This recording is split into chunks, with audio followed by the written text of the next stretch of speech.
At that moment, I was like, no, whoever he's rapping to, they need to stop. They like whoever's messing with this guy needs. This was like 10 years ago. I was like, whoever is talking, who is messing with this, stop it, stop it.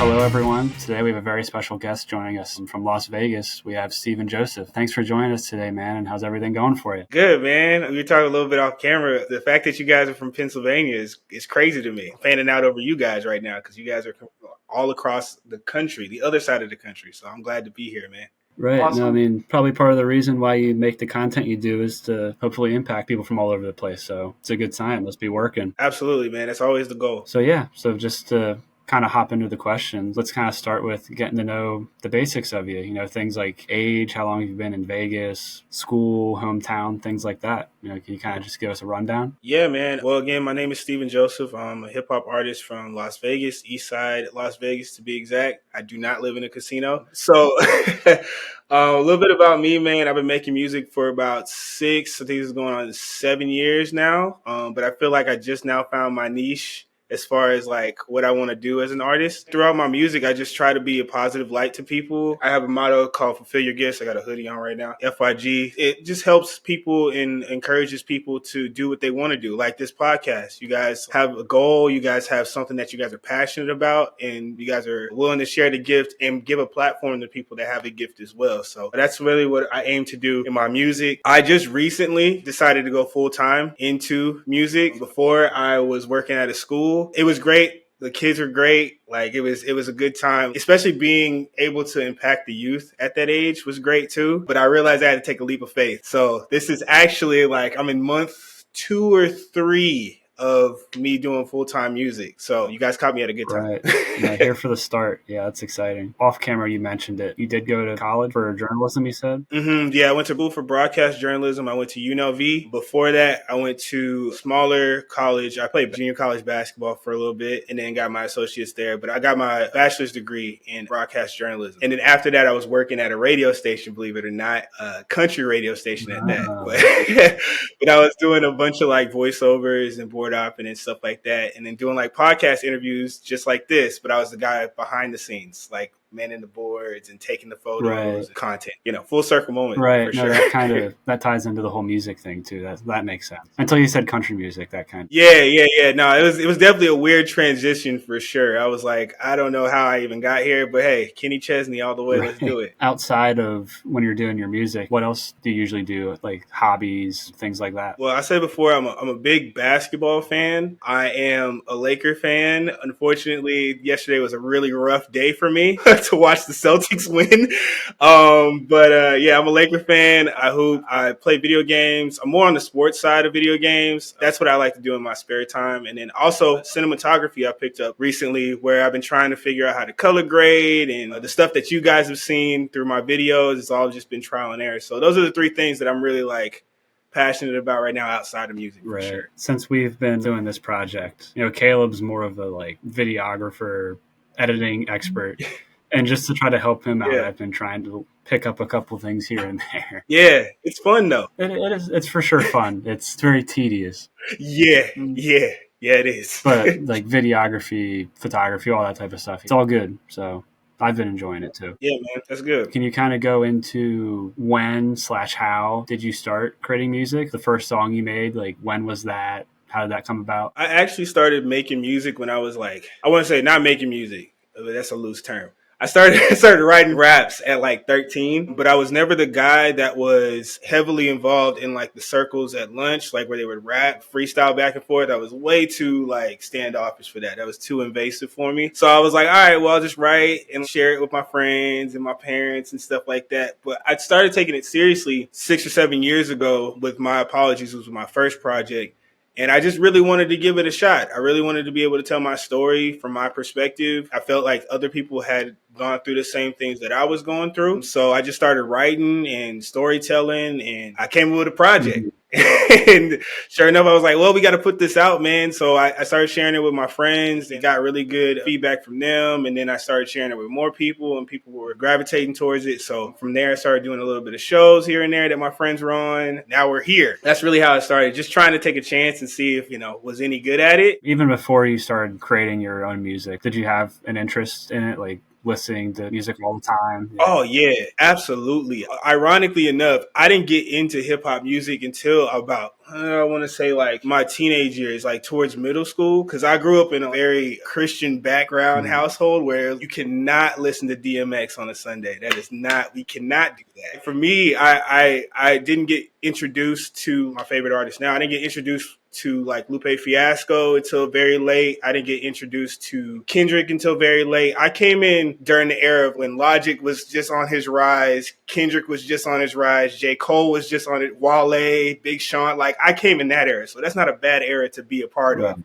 But that's where really when I started listening to hip hop music. From there, my love has always been with hip hop music, but also like I listen to a lot of jazz and a lot of gospel music. So you can hear it kind of in my music as you go through, for sure, especially with my last album, for Right. sure. That's what I was just going to say. I can hear all those influences for sure. With the songs that you're listening to now, what's in your playlist and what are some underground artists that you've been, I guess, hidden gems almost that you've been listening to? Man, like, do I have time to like Yeah.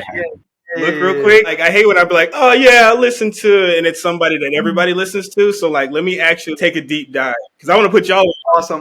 That's the main reason why I asked that question, because I'm like, I always want to be like put on to new music. I need to like go through my like songs just to remind myself of Yeah, everyone I've been listening yeah, to and everything, exactly. because I would forget. Because as I'm looking right now, I'm like, oh yeah, I definitely wouldn't have said that off the top of Mm. my head. I actually found some of these guys off TikTok, ironically. This guy, Angelo Moda, I guess he was signed to Def Jam a long time ago, and then he's coming back. His stuff is great. Shameless plug, one of my friends, Avery Harden, he makes music. I listen to his stuff a lot. Look, I'm skipping the obvious ones. Like I got K Tronada in here, I got Schoolboy Q in here, I got Rhapsody. Okay, so here's the thing about Rhapsody, right? Rhapsody is obviously like a top tier artist. Like she's signed and everything. But like for me, I feel like she should get a lot more credit than she has right now. As far as like MC wise, I think she's the best female. That might be saying a lot, but to me, she's the best female rapper out right now. To me.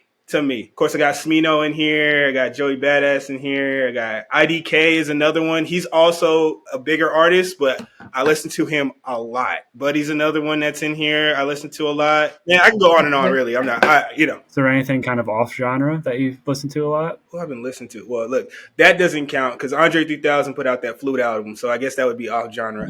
But Not the random country song thrown in there, or yeah, he's my favorite. I had to like make sure that my palate was ready for what he was giving. Off genre, I listen to the internet a lot, so that's not necessarily rap, but I listen to the internet. There's an artist called Carter Ace. He's very like pop R&B esque. Who else do I listen to? I said K Tronada earlier. Moonchild is another one. They're a neo soul group, a neo soul artist or band or I guess group, but I listen to a lot of that. Gotcha. I love hearing people's like hidden gems, because I feel like there's so many different like underground artists that I have no idea about. Trying to like grab as many as possible to like put into my library of artists that I go through. I think I should start making a playlist, Mhm. honestly. I'm always trying to put people on this stuff. I always like, oh man, I should make a playlist, and I never do. So I think when we get off here, I'm just gonna like make one and put it on Spotify for people to like. Right. I will instantly follow that, because I work at a catering job and I just like plug my earphones in and I listen to music all throughout the day, and I'm like, I need some new bops to listen to throughout the day. There you go. I'm gonna put you Yes, on, man. please. I'm gonna put you on. Now, going to how you mix your music, how do you go about it? Do you start with lyrics first, your beats, and before sending it off to your brother, Jordan, do you mix it at all yourself, or do you give him most of the information and kind of like how long it takes to create a song and everything, kind of just like in those regards of your mixing methods? The first thing that I do is I always make sure that I get the instrumental first from him. I always make sure that I feel something. Beat has to pull me in a direction, like whether it's I'm sad when I'm listening to it, or I'm like energetic when I'm listening to it, or I feel like I can run through a wall. It's got to give me something. If it doesn't give me anything, I don't write to it. I never force anything, ever. So when that comes about, ironically, because after this, I'm going to do exactly, because my brother just gave me a beat for the new album, and I'm like really juiced about it. What I do is I grab a microphone. I've had the same microphone for the last 6 years, so nothing has changed. We've just gotten better at mixing. That's really all it is. So I grab a microphone. I sit here. Sometimes it may take me an hour to write a full song. Sometimes it may take a couple days, just depending on what I'm going for. And then after... Sorry, that's my dog. I'll start over so you guys can clip when I start fully over. But anyway, so I grab my microphone and then I record the music on my laptop, this one that I'm talking to you guys on, and I record, and it's people usually use Pro Tools or whatever, but I use Adobe Audition because that's what I learned in school, how to mix vocals. And so I use Adobe Audition. After I get it mixed, I send it to Jordan and he masters it for me, and then we uploaded it to DistroKid, and then from there the song's out. But it just really depends on how long it takes me to write to the stuff, because sometimes it takes months, it can take an hour. So when writing, what does your songwriting process usually look like? Do you take ideas, like you said, from emotions that you're feeling? Is that usually how you do it? It's mostly off of emotion? Yeah, whatever the song feels like it calls for. I mean, my biggest thing is, like, again, if I don't feel anything towards the song, then I won't write to it. And that's the same thing with features too. Honestly, what helped me get better at songwriting was the stay-at-home Sundays that I do, where I freestyle over other people's beats. Because those songs always gave me a feel, like the Isaiah Rashad one that I did. As far as songwriting, I tried to go off of emotion. If it's like a freestyle like the Stay at Home Sundays, I always try to like encompass what the original writer had and bring that same energy to it, but then bring my perspective to it. And then for my songs, I always just, whatever the song calls for, like say if it's a sad song or if I'm reminiscing, I always try to bring my perspective into the song and then bring whoever's listening into my world. That's always the easiest way to do it. Is a lot of it like, do you write the lyrics pretty quickly, or are you the type of person that has like different ideas in their phone that just pop into their head like throughout the day, and then like over time you start adding together?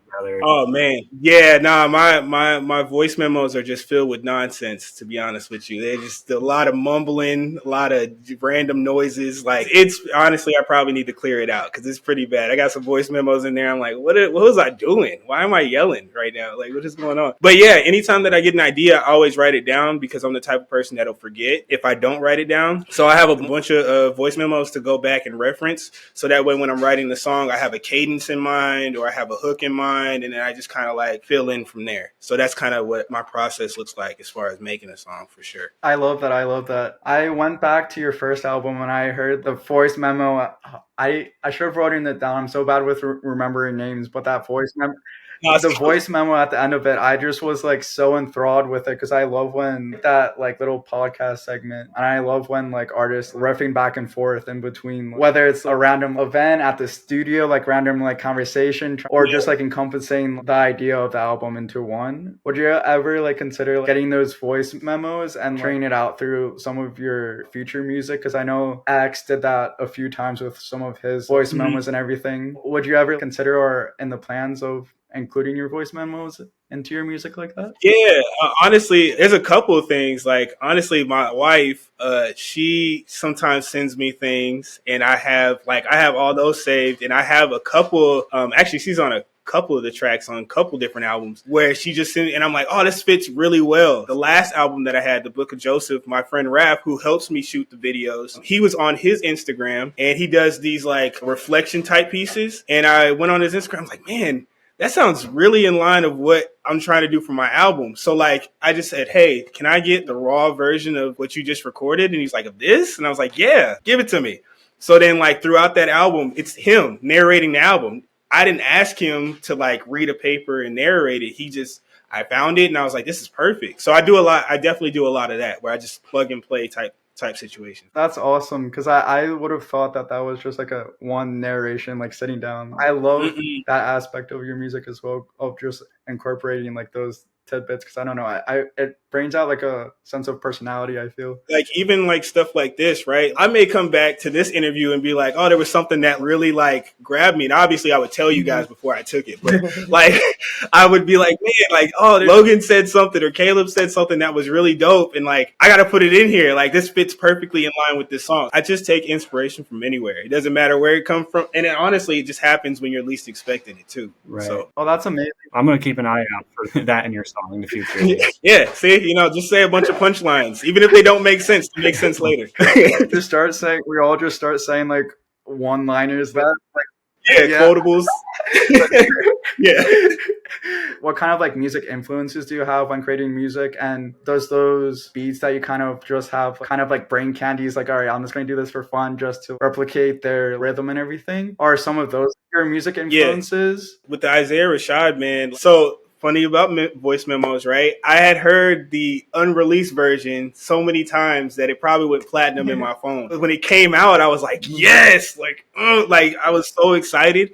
And then I was like, man, this beat is too good. Like, this beat is too good. And then I just started thinking of different flows and cadences, and not to like make it better or anything like that. I just started thinking of my own ideas, and I was like, oh man, if I was on this song and Isaiah Rashad called me up, I'd be like, I'm ready. Like we're good. We're ready to go with that one. And then I did one, and ironically, the book of, I mean, not the Book of Joseph, the Stay at Home Sunday that went really viral was the one with the Rosa Parks with the Outcast Stay at Home Sunday, and I had a laundry basket, and ironically, like that one took me an hour to write. Maybe not even that long. Like I made it in 24 hours. I made the video in 24 hours, but I was just so like obsessed with the beat at the time that I was like, I gotta do something. And usually when like stuff pops in my head and cadences and metaphors and all that stuff pop into my head, I don't resist. Like I write immediately. Doesn't matter where I'm at. So pretty much all the stay-at-home Sundays, I do the same thing. If I get motivated, if I get moved to a certain place, then I write,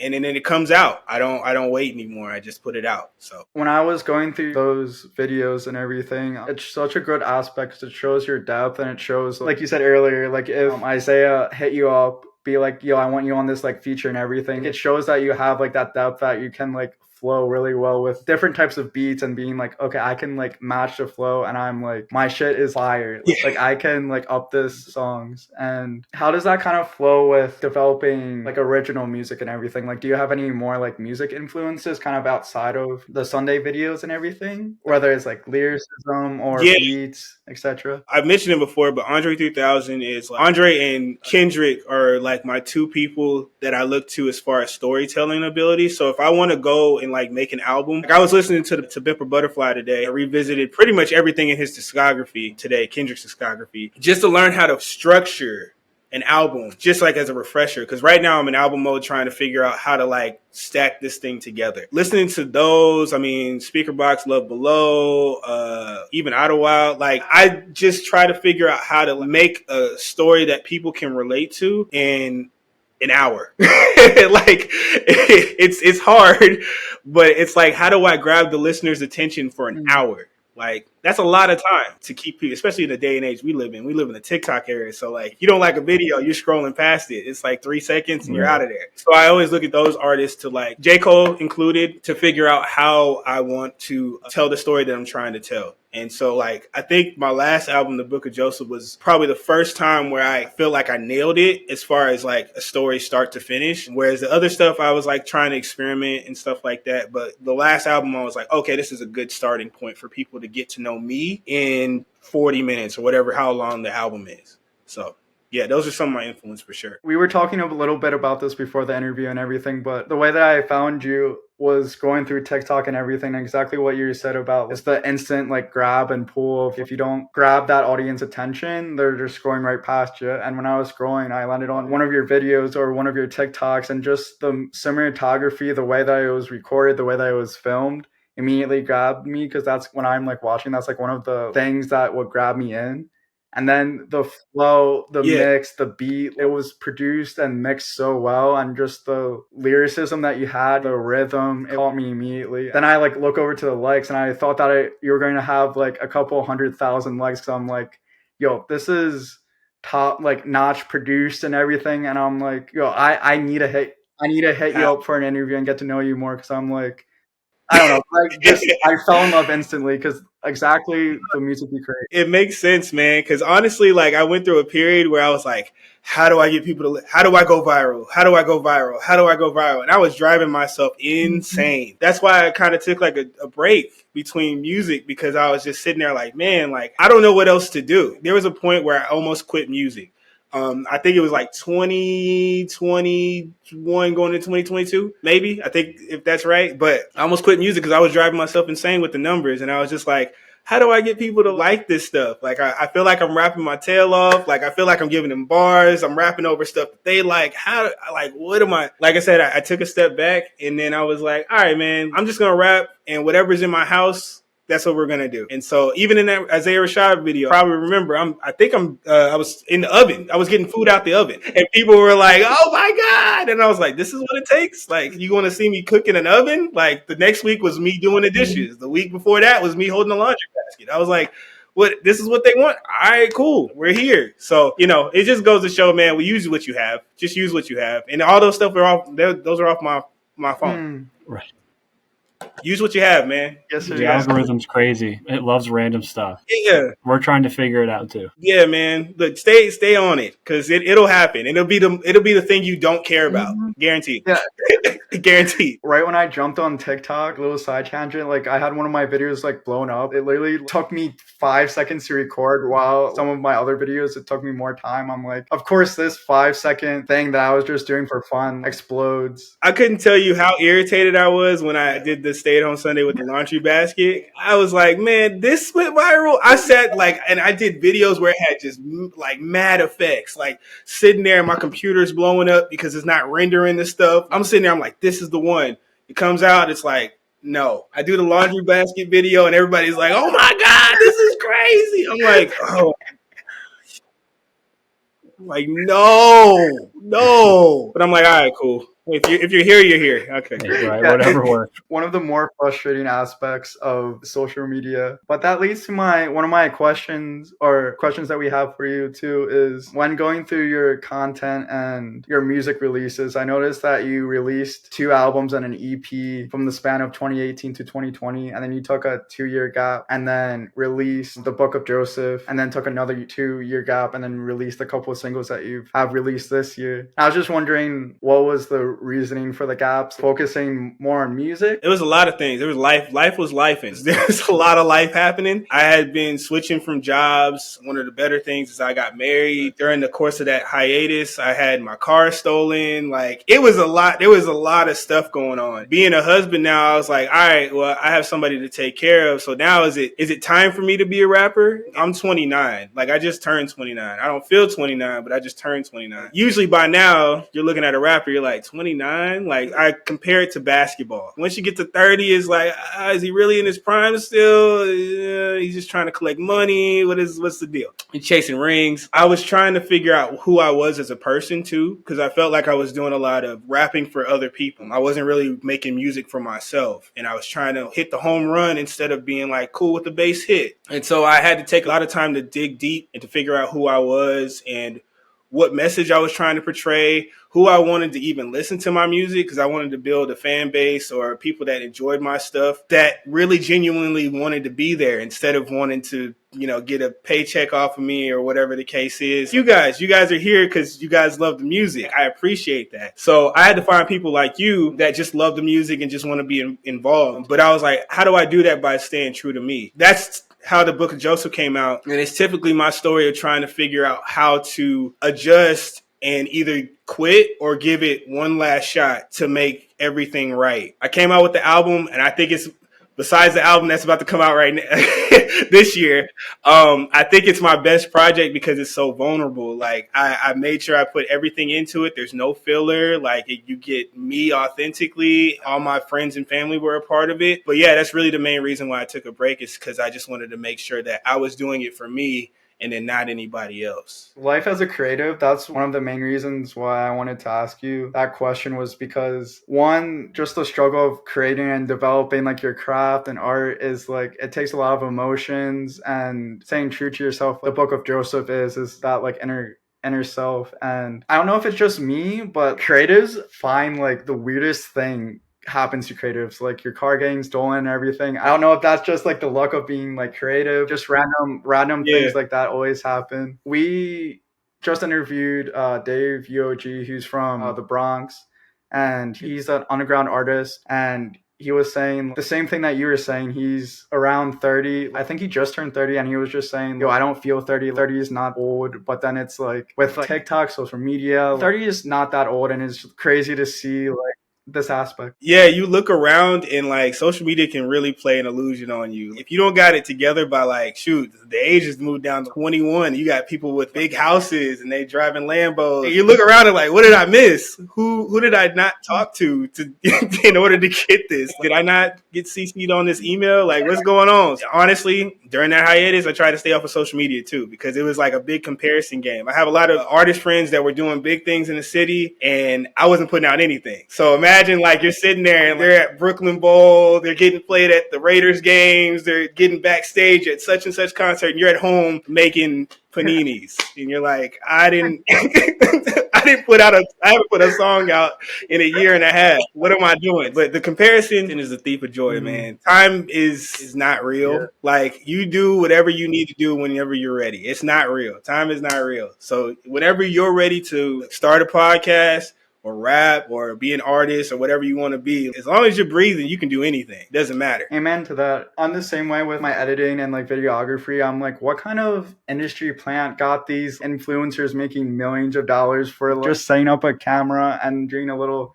dance for 10 seconds? I'm like, I spent 15 hours on a 30-second video, and then it got shadow banned. It got like 50 views. I'm like, how? Yeah, how? It doesn't fit the algorithm. We weren't looking for that today, so it's not going to be shown to the rest of your followers. Yeah. Like, it's trash, man. It's crazy. It's crazy. You know, going back to like mixing and everything, how do you approach working with your brother with separating work and family? Because Logan and I, we've been like best friends since first days of high school and everything, and we're starting this business together. How do you kind of approach that kind of like family dynamic in a business sense? With my brother, I mean, it's kind of like you guys. I mean, obviously, I've known him my whole life. So like at this point in our musical journey, it's more of communication. If anything, we just talked about life always happens, and there's always going to be stuff that comes up individually. My brother's been making beats as long as I've been rapping for the most part, and so when I know he also is not feeling being a creative, I give him that space. Like, nothing's worse than being able or being forced to do something that you don't want to do, especially if it's something that used to be fun and then now it's not, because now you're being forced to do it. I always give him the space and the time.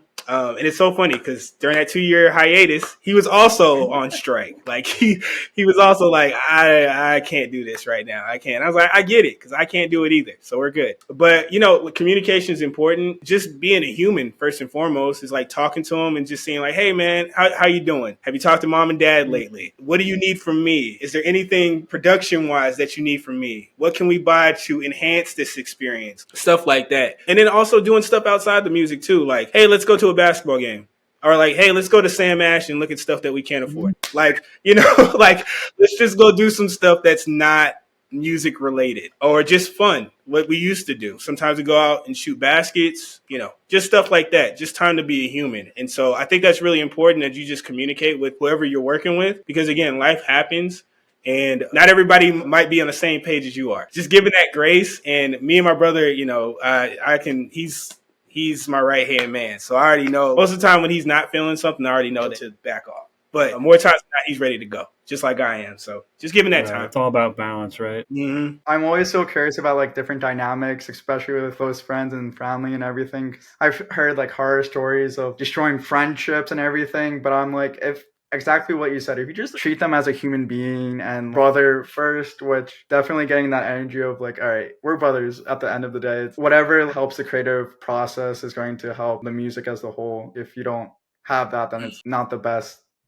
Something that I've learned is not everybody can go where you want to go too, because I've had a lot of friends that I've started out with that were like in it, and again, life happens, and you can't be. It can be frustrating sometimes when you feel like something needs to get done, and if somebody else is not holding up their end of the bargain when they said they would do it. But again, life happens, and so given that grace, sometimes you got to go on the journey alone. Sometimes you got to go first for them to catch up. Yeah, man, it's all a balance. Life is a balance. Things are gonna happen. Things are gonna change, but it's just all about communication and then like seeing what your values are and what your goals are. For sure. Most definitely. And the last question before we kind of get into the next kind of like genre of being like an independent artist and everything. How did you form the way that you rap with the enunciation? Because that's one of the first things that I've noticed when like going through your music and everything. The way that your flow and the way that you enunciate and certain aspects of the word that you enunciate, it just flows so well within the beats and stuff. How did you form that style of rap? You know what's funny is I get that a lot. Honestly, there's nothing like that changes. I just rap how I talk. Like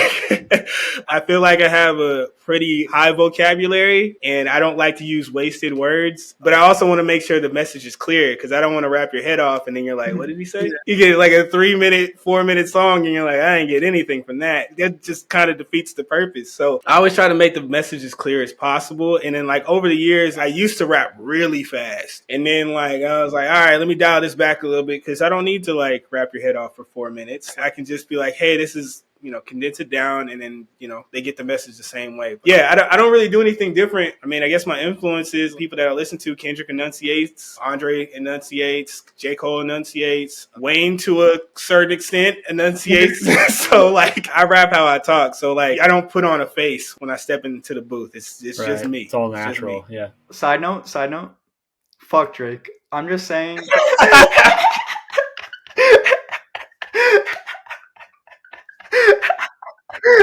Hey, man. Listen, okay, so I won't even go on a deep dive about this because I was in my friend group. I was the guy that was the Kendrick stan. Me too. Let me dial it back real quick. I just knew, and I don't know if you guys saw. It was a long time ago. He did the BET Cypher with J-Rock, Isaiah Rashad. It was in black and white. He had the line where he's like, tuck a sensitive rapper in his pajama clothes. At that moment, that was like 2000, like, I don't know, 14, 15. At that moment, I was like, no, whoever he's rapping to, they need to stop. They like, whoever's messing with this guy needs, this was like 10 years ago. I was like, whoever is talking, who is messing with this, stop it. Stop it. So when this Drake and Kendrick beef happened, I was like, this is not, I don't know why people thought that Drake, it was going to be close. Granted, all the songs that came out back to back to back, which honestly I hated because I had dropped a single that week and I was like torn. I was like, yeah, Kendrick. I was like, no, Kendrick, yes, no. But when all that stuff was happening, I didn't guess that he was going to drop all that music. The show that he put on, I could have called that 100 times out of 100. Because the way he put stuff together, I was like, this is not going to be fair. I was like, anybody that says, this is like day one when he put out Euphoria, I turned on the thing and then I heard the little like sample from whatever band that was. I turned it off immediately. I was like, this is not going to go how people think it's going to go. I was like, this is going to have some beat changes. Sure enough, he had like 4 of them. I was like, all right, man. Like I don't even know this. It's bad when I can't remember Drake's diss tracks by name, but when he released, I forget the diss track, but then Kendrick dropped Meet the Grams 30 minutes later. I'm like, how is he gonna recover? I was up and I like screamed. I'm like, oh my God. My roommate was like, what the hell? What was that? Are you okay? And I'm like, nah, like this Kendrick. My phone, it was crazy, man. Like my phone was blowing up and I was in an Applebee's parking lot. I don't know what, my phone was going ballistic. Like people were sending me the stuff. Like I dropped the stuff and I was like, bruh, stop sending me Kendrick. Like I'm good. Like I see it. Like we are okay. But yeah, like honestly, Drake's response to Kendrick's Euphoria track was good. He wasn't going against Kendrick. Like it was good. It's just the timing. Like he went, and I knew it. I knew that Kendrick, they said that Kendrick had been waiting on this man for like a decade. Like he's been waiting to put stuff out. And I was like, Kendrick is crazy. Kendrick is borderline crazy. He is a maniac. Really? He's My a maniac. favorite photo was of him and Alchemist in the studio, and Kendrick was like dead. He looks so dead, but it was my favorite photo because it's like, nah, you know that he was like, writing and producing some fucking wild ass shit, and it's like, even crazier when you know like, you lost when you're own coast is not even supporting you. Like that last Kendrick diss track that you dropped, literally you got fucking Johns in New York City like a couple hours after it was released, fucking pumping that in the nightclubs. Like, you know, you lost. He beat Drake at his own game. He had the love hit, he had the replay value, he had the longevity. He turned around and did the meme game with the whole Meet the Grams thing. How do you go to an away game and get beat by 40 in your own gym? That's literally what Kendrick did. It was the equivalent of like, hey, we're going on the road and we're just going to go in here and we're going to disrespect your fans. We're going to step on the logo and we're going to walk out. Again, we've had time, but before I was reserving judgment because my friend group was like, oh yeah, Kendrick, and then Drake dropped. And I was like, oh, it's cool, you know. But I was like, in due time, we'll figure it out. And then when he dropped Not Like Us, I was like, it's over. I can't hold back anymore. Like, We're here. We're here. I don't know what else to tell you. I told you this man was not the one to be played with. I don't know what else to tell you. I don't know what else to tell you. And I like Drake. Don't get me wrong. I like Drake. But when it comes to this, no.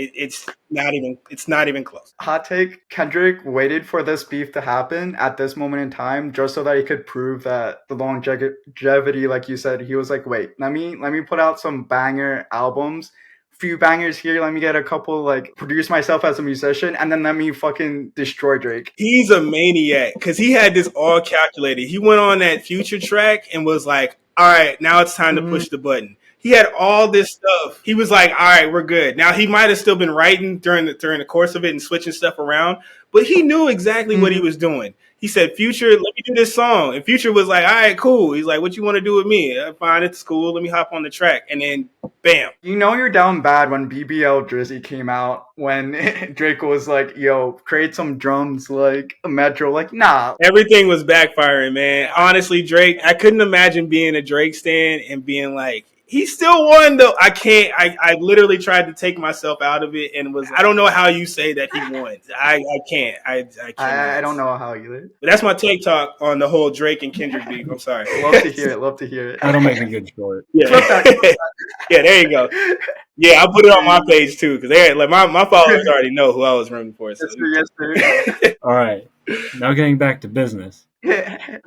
So since your last album came out, The Book of Joseph, have you still been doing things primarily the same as an independent artist, or have you gotten more outside help on your projects? Honestly, this time around, I'm trying to reach out more because before I was trying to figure out how to even put together my music. So I didn't want a lot of outside noise trying to help me build my sound because I wanted to understand who I was as a person and who I wanted to be as an artist. But now that I know that like some things are working and how I like to put stuff together, like, I'm trying to get as much help as possible. And I know that building relationships definitely builds for other things in the future. Like there's a couple artists that I have in mind for this album. I just got to get stuff back from them, which I just sent it out. So, you know, like I said, timing's everything, so I got to be patient. But if this stuff works out, there's going to be a couple of features on here that I'm really excited about. Going forward, I want to do more stuff because I do stuff in the community as well. I did some sponsorships for like people that like my barber that cuts my hair. I like to do like giveaways for that and like have people come down and get the stuff. People that own studios, I want to be able to pay people to get free studio time that don't have the resources that I had when I first started. But yeah, I've been trying to collab with everybody. Another reason why, like, shoot, like you guys asking me to be on your podcast, I'm like, shoot, why not? What? Like, of course. Just seeing you guys doing your thing, even if it's not in Vegas, just elsewhere too. I just want to be a part and help people and like work with people as well too. So it'll be dope.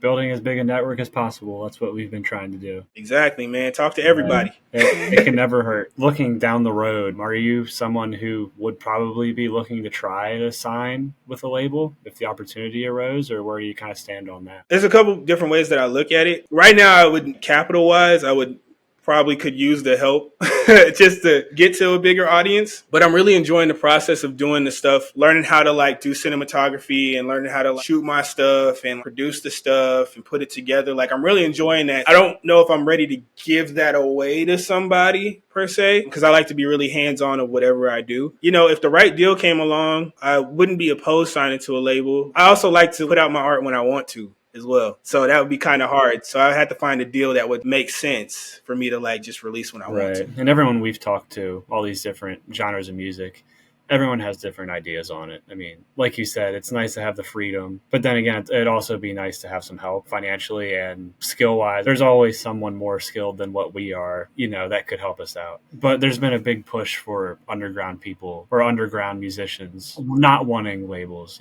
saying like, screw that, we're doing this all ourselves. So yeah, I'm not opposed. Honestly, I used to be like, I'm gonna do it all myself, and this is just gonna be me, and like, it's exhausting. It's exhausting. Right. And so for me not to get the help, and somebody's like, hey, we can do this for you, and they mean like well, and for me to be like no, it just doesn't make sense. At the end of the day, everybody's got to eat. I get it. Everybody's got to make money, put food on the table. I get it. But if somebody's genuinely trying to help you and put you in positions, like why not? Absolutely. That's one of the biggest reasons why we're like creating this project and company, is because we're realizing companies is so like rigorous, and like there's so many stipulations, contracts that they're trying to like fuck the underground like artists and everything. And we're just trying to make it a community where it's like, oh, okay, like I know a guy in New York City, or I know a guy in Las Vegas that does shoot videos really well. I want to connect you with like this musician. Building a community where it's okay, we have all these different creatives hungry for work, hungry to grow, hungry to like help each other out and everything, and wanting to like reach out to anyone at any time and be like, yo, this guy needs help in this platform and everything. Yo, I know like a couple personal assistants that can help you like schedule or like plan out. Let me connect you with them, and just creating like the resource or like platform to like, all right, even though we don't have the financial aspects, I feel like the corporations are only good aspect of it. We have other talented stuff that can at least elevate everyone together to start making money and kind of being like, all right, we don't need these labels and stuff. And honestly, what I would say to that is like, being broke creates some great things, creates some great things. And honestly, some great memories too. Like not having the resources and having to figure it out, you learn a lot from that. That's why I said like having a label would be great, but then it'll also take away some of the aspects, especially like right now, or in my earlier years of trying to learn how to do this stuff. Like I wouldn't have the knowledge of like doing some of this stuff if I were to say like, hey, my label's going to handle it. They're going to shoot the video and have people come in and da-da-da-da-da. I enjoy trying to learn and grow through this. So yeah, I feel it 110%. Knowledge is new power. Knowledge and resources are way more powerful than some cash or some paper bills. Yeah. We're moving to like the video production side of your TikToks, shorts, and music videos, and some of the interviews that I saw you in. Even though it was like the Book of Joseph interview was outside helped out with like another video production, but specifically your TikToks and everything, I saw like a tremendous growth and developing your style of the slow zooms in, slow zooms out to get people's attention, the way that you use color theory, in which I want to tap on a little bit too. Explain kind of your like process of filming videos and everything with like the camera you use, like the editing process and stuff. I've always had a joy for cinematography. I just didn't know how to harness it. My excitement for it was just kind of like, oh, I'm just going to pick up a camera and figure out. As I grew, ironically, the Book of Joseph interview was shot with my boy who's filmed not all my videos, but has helped me. We worked together, and he's taught me a lot about the rule of thirds, color grading, what camera lens to use, all this different stuff. And I just ask him questions. I am in his ear all the time. Like I text him, it could be 2:00 at night. Hey, so are we supposed to like export this at 60 frames per second, or is it like 30, or what's going to make it look cinematic, or like, I'm always like talking to him. And so he's helped me a lot. The Book of Joseph interview was shot by him, but the idea was mine to bring him in and like show me how to do this stuff so that way I can make it look a professional interview, because at the time we didn't have the resources to go out and buy like a studio and rent out stuff. And I was like, I'm broke. So we did it in our home studio, which at the time actually still is at my parents' house. We built over time, over the course of a couple of years, we built a studio and we did the interview there. As far as the TikTok stuff, as you can see, like the growth, I started on my phone.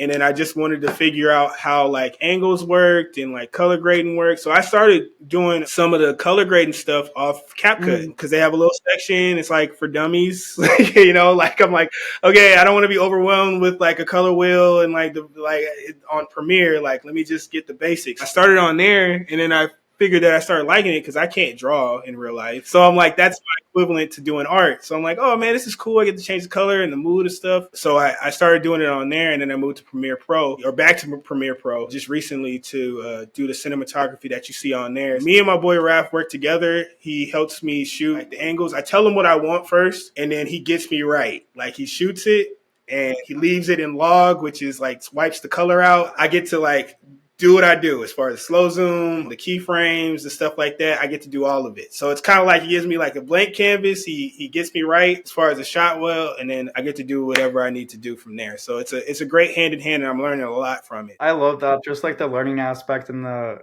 always curious, because I'm the same way. I'm always the guy behind like the DP or behind like the photographer and everything. We're spraying during the shoot, be like, yo, how do you do that? How do you get the lighting exactly like that? I feel like that's an art form within itself, of just knowing when to ask questions on set and everything. And yeah. Yeah, especially on set when you're like filming something and everything's quiet and they're like going, you're like, hey, how did he pan out like that? What is it? What is the lens cap on? No, like it definitely is an art form. But I feel like most people that film stuff, or even in any art form, they want to share what they know, because somebody's asking about it. They're like, oh my God, somebody's actually like cares about what I'm doing right now. All right, let's give the information. So yeah, Be a Sponge is great. Yes, most definitely. Literally the other week, I told Caleb, I was like, oh, I want to see if I can do the thumbnail. And then like the next night, I'm like, Caleb, how do I open Photoshop? Yeah, you know, it's like it seems like you're asking like the dumbest question, but it's like if you don't ask the question, you'll never know, and then you're gonna be like, let somebody else do it, and you still don't know. You still don't know. I was literally like, I'm gonna figure it out. I'm gonna do this myself, and then I literally couldn't even open it without the help. Then after that, I did okay. It's always the first hurdle, right? Like the first time I was learning how to keyframe and stuff, like a long time ago, I was like, all right, man, I just want to do this cinematic slow zoom thing. I spent like 30 minutes like looking it up on like YouTube. It is like the simplest thing, but I'm like, how do I do it? They're like, just do this. And I'm like, oh, okay. When I texted Caleb, I'm like, oh, he's going to call me an idiot. But because it was such hey man, it only lasts for this long, and then you have the knowledge forever. Right, good. Right. Now I'm an expert. Yes. Yeah, there you go. It was really funny because I got a call at like 8:30 p.m. and it was from Logan, and he was like, what was the Photoshop app called? And I'm like, you just said it to me. Like you literally just said Photoshop. Like that's the name, Brody. And I'm like, you know what? I've been there too. Cause I'm like, I just laugh more so of like, yeah, I've been in that exact situation of just like, yo, what the hell am I doing? Like, it's so complicated, so many roundabouts and everything. It's wild. It happens all the time. And it's like, sometimes you don't even need to do that much. Sometimes you add on way too much and you're like, why did I do that? This is way too much. Why did I spend 5 hours only to delete everything? Yeah, exactly. Like, what are we doing? What are we doing? Diving into the last couple questions here. This has been great, by the way. I appreciate y'all. I'm having fun. This is dope. This is one of the better interviews I've had. That's how it should be. That's how it should be. We try to keep it very natural. We just wanted to get your reaction to, kind of the reactions that you've gotten from the Timberwolves on some of your TikTok and Instagram stuff you've been doing, like your music. What was that like? That was crazy. I don't know who's at Timberwolf headquarters, but that was wild. It's so funny because the TikTok videos, I post the same videos over and over again. And we go out and shoot them, and I have this schedule where I make sure, because honestly, like you're on TikTok, you break about 300 views if you're lucky.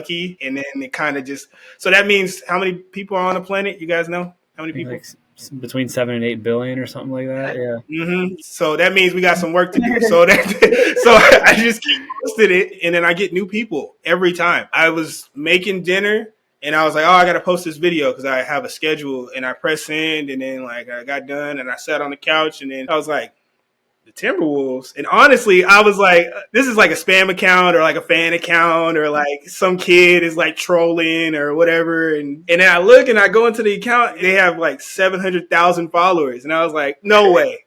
No way. And then I was like, why? Like, what? Why? I showed my wife, and then she was like, "Why did they comment fire emojis?" I was like, "Listen, we can go to Minneapolis right now. We can go to Minnesota right now. They're not even playing, but we can go right now. I don't know what this means for us. Like, are they going to play?" But yeah, so I saw it, and I was like, "Oh, this is dope." So obviously they didn't respond back, so I don't know what that means. But I was like, "Thanks, I appreciate it." Da da da da. I was like, "I got to run with it." So like, as soon as I get an idea, that's what I've been doing the last like year and a half. As soon as I get an idea, I just run with it. So I was like, "Oh, let me put my head on Anthony Edwards dunking over John Collins." I'm like, let me hype this up because this might not ever happen again. And so like I posted it and people were like, "Wow, that's great. Like this is dope." And I was like, "Yeah, I don't know what it means, but go Timberwolves right now." Yeah. It was great. It was cool. That's gotta be really cool. What I've been getting a lot recently is like you were saying about the notification, you didn't believe it. Since we've been doing this project, we've been reaching out on Instagram to so many different people. I've been getting a lot of notifications recently of like artists like inviting you to join their like private chat or whatever like that. You know what I mean? To join their broadcasting channel. Yeah. And every time I get one, it'll be like Post Malone ... And I'm like, oh my God, Post Malone just wants to be on the podcast. And then I read it and I'm like, oh, never mind. You're like, okay. It's like when they like people on live or like they try to trick you and they're like Instagram like such and such, or like let's say Drake mentioned you and you're like, mentioned me? Like what? Like, oh, you know, like 40 million people and like, oh, okay, he didn't. Right. That's my exact reaction. I thought that was right. I was like, what? The Timberwolves? Why? They get me good every time. You think I'd learn? I need to try that. You should, yeah. Now that I say that, Caleb, we gotta start doing that. Yes. We gotta start playing some mind games. Yeah. Instant virality after that. That's going to take us Facts. to the moon. Facts, man. The last question to wrap this up. What can you tell us about future singles that are being released, the album? You know, what does the future look like for you? What can you tell us about it? I'm really excited, man. Like the stuff is like moving in the right direction, slowly but surely. I have an album that I'm working on called Channel 95, which I'm really excited about. We're in the process of it. I would say it is, I don't even give a percentage. We're working on it. It won't come out until I feel like it's better than the Book of Joseph. Let's put it that way. So I always do my projects the same way. If it's not better than the last one, we got to go back to the drawing board. I'm working on that album right now. Hopefully going to do some shows this summer after the album comes out too, depending on when the album comes out. Just looking forward to like collaborate with more people, man. Like you guys, if the album comes out, you guys want to do another one, man, I'm totally down. Yes, definitely. And hopefully like I can get to that area. I've never actually been to Pennsylvania before. So that'd be dope. So if Lord willing, hopefully I can get over there. But yeah, that's the plan for right now, man. Is just trying to finish up this album. I got some like crazy ideas, and if it works, you'll be seeing my head on other athletes as well. So we'll see. we'll see how it goes. But yeah, just really excited for this album. So we'll see what the future brings, man. I'm excited. Cool. You know, we're excited to see it all too. You said you aren't going to release it until the album's ready, but do you have like a single release schedule at all? Because I know you've dropped a couple singles throughout the year already. The idea was we were gonna, and it's changing every day. You pivot. Did the first two singles because I was really excited about them, and I wanted to release this album like a TV show because it's kind of in line with the Channel 95 thing. And this next single that I'm gonna release is gonna be the end of season 1. Per se, and then it's going to give me time to reevaluate everything. Like, do we want to do a season 2 or do we just want to let it fly? Like, do we just want to give them all the Netflix episodes or do we want to keep stringing them along? So that's really where I'm at right now is like, the singles are doing pretty well, probably better than all the singles that I put out by themselves before. So now it's just a matter of trying to see like what's best. But that's what I'm in between right now is just either keep stringing them out or let it go and see what happens. So that's what I'm in between right now. But either way, we're getting an album this year, so I'm excited. We're anticipating the release. We're on our edge of our seats. And we're hoping we said something funny that gets its way, sneaks into one of your songs, hopefully. Yes. Oh, absolutely. You know, look, I'm the type of person, I'll come back and watch this interview like 10 times, and I'll be like, oh, man, this is dope. Like, all right, cool. If it catches on, you'll be in there. I'll be like, hey, Logan said this about Drake. He said Drake is trash. No, I was like, that's more of Caleb anyway. I was like, Caleb said Drake is trash. I was about to say, I hope you include fuck Drake at the end of the But yeah, thank you so much for coming on. And what are your socials? Like, where can we find you? On everything except Facebook. That's a long story. We ain't got time for it. Instagram, Stevie got a J, and then TikTok, Stevie got a J, and then if I decide to get a Facebook, it'll be Stevie got a J on there too. Stevie got a J on everything, and then you can find everything there. If you're starting from a good place, start with the Book of Joseph, and start on my social media. There you Awesome. go. Sounds good. We'll include Thank it you. all. So Thank you so much. thank you so much. Yeah, we appreciate it. Appreciate you guys, And man. that's a Cool. wrap.